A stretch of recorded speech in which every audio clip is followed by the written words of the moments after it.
दोस्तों थंबनेल देखकर समझ ही गए होंगे माँ का विदाई गीत, दर्द भरा गीत। दोस्तों बिल्कुल न्यू ट्रैक है दोस्तों। पुराना ट्रैक पे तो कोई भी गाना लिख रहा है दोस्तों, लेकिन ये बिल्कुल न्यू ट्रैक है मार्केट में दोस्तों। अभी आपको नहीं मिलेगा, फुल और फ्री है दोस्तों। नमस्कार दोस्तों, हम राइटर रामानुज कुमार चौहान, हमारे चैनल में स्वागत है दोस्तों। संगीत सीखो मगही। चलिए दोस्तों आपको डमी सुनाते हैं। बहुत अच्छा मैटर डाल दी तो आप ही लोग बताइएगा कितना दर्द भरा। चल जाहू मैया काहे हमनी के छोड़ के, चल जाहू मैया काहे हमनी के छोड़ के, पूजा पाठ करबो मैया तोहरे चरण में, पूजा पाठ करबो मैया तोहरे चरण में।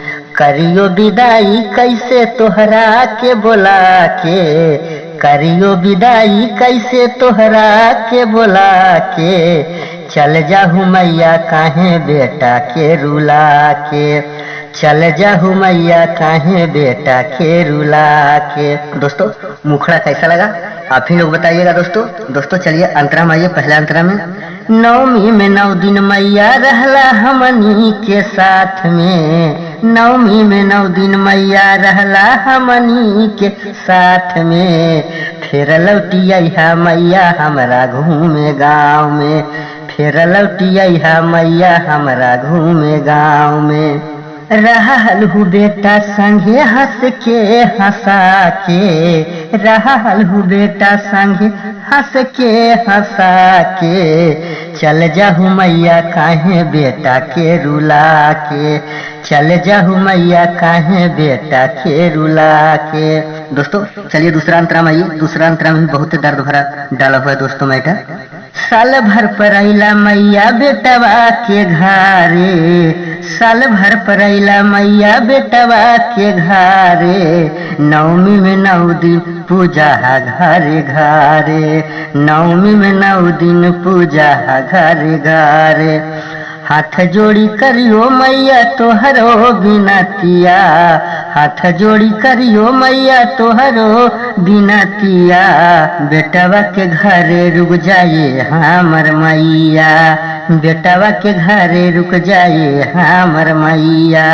दोस्तों लास्ट अंतरा में आइए। बहुत अच्छा मैटर डालनी है। नमस्कार दोस्तों, हम राइटर रामानुज कुमार चौहान, हमारे चैनल में स्वागत है दोस्तों। नए हैं अगर मेरे चैनल पर पहली बार आए हैं तो मेरे चैनल को सब्सक्राइब करें और सबसे पहले वीडियो देखने के लिए बेल आइकन घंटी को और ऑल पे सेलेक्ट करें ताकि आप सबसे पहले वीडियो देख सकते हैं दोस्तों। और जितना भी मेरे सब्सक्राइबर है वीडियो को लाइक कर दें दोस्तों। इसी तरह प्यार और दुलार देते रहे। मैं इसी तरह यूट्यूब पे वीडियो अपलोड करता रहूंगा दोस्तों, एक से एक मैटर गाना लिखकर दोस्तों।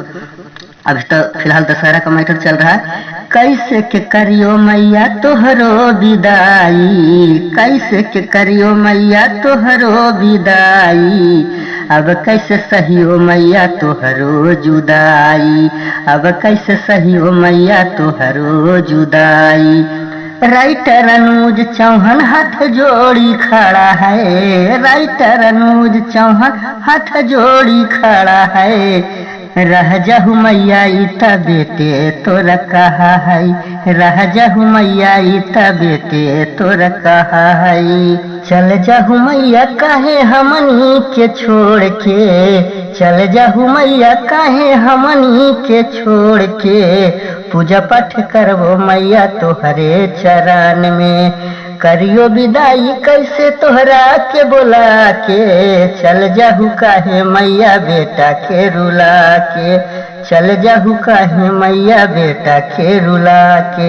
दोस्तों वीडियो कैसा लगा है कमेंट्स में जरूर बताएं दोस्तों। चलिए नेक्स्ट वीडियो मिलते हैं।